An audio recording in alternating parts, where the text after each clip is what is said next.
Parents, I made this video for a few of my Spanish speaking parents, and they found it really helpful, so I figured I'd make one in English as well.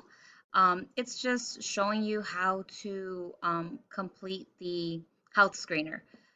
You could either click on a link that I provided to you in an email or just Google it.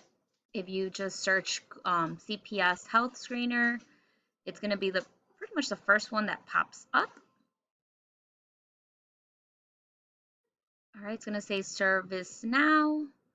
And then once you are in the health screener, you can change the language if you choose. But then if you're fine with English, go ahead and hit begin. And then in the next screen, you're going to see, it's going to ask if you're submitting the screener for yourself or for a student. You would select a student.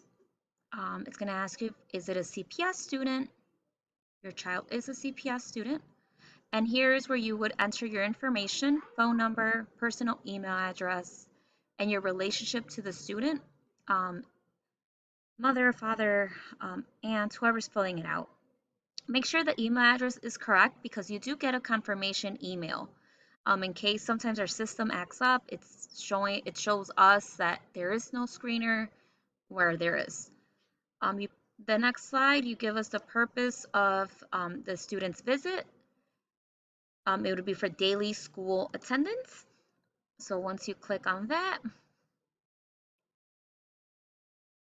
all right, this is the student lookup tool. So you could look up students two different ways. You could look them up by their CPS ID or by the student's email. I've provided you with both in this email. Um, I never remember my son's CPS ID. I do remember his email. Whatever makes it easier for you. You don't have to use both. You could enter either one, okay? ID or email. And then select their date of birth, okay? Then in the next slide or in the next screen, it's going to show you, you'll see success if the system was able to locate the student.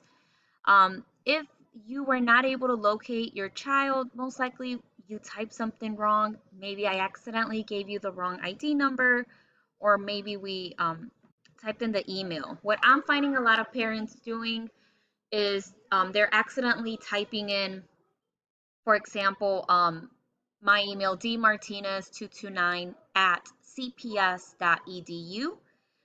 A lot of them tend to do at cps.com. So just remember to use edu. So if you were having a hard time, you could hit search again.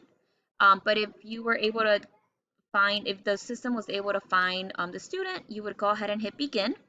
And then the next question is going to ask you, all right, the next screen, you'll see, will your student be attending school today? You would hit yes. And then select all the CPS sites your child will be visiting today. You will just type in McPherson. You could just click on it and just type in CPHERS. It'll pop up. Click on it. Click on it once more.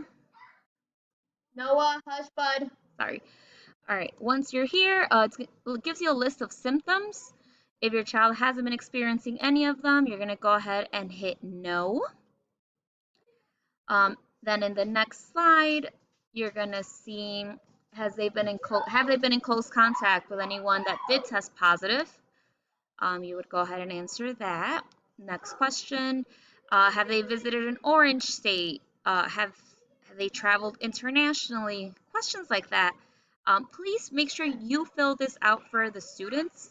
It's very hard when faculty members, when we are asked to do it, we don't know if your child has been around someone who has tested positive. You are the best source of information, so make sure you are doing this every morning. I know it's a pain. Trust me, I know. I do it with my son every morning. Um, make it part of your routine. What I do is, before I even get out of bed, I pull out my phone and I just complete it for myself and for him, because then I forget. Once you're done, you'll see this green screen. Thank you for completing the health screener, and you will also get a confirmation email. All right, that's it. Let me know if you have any questions. I do suggest you try it out before the first day of school. In case you have any issues, just let me know and we could go ahead and troubleshoot those, okay? All right, thank you.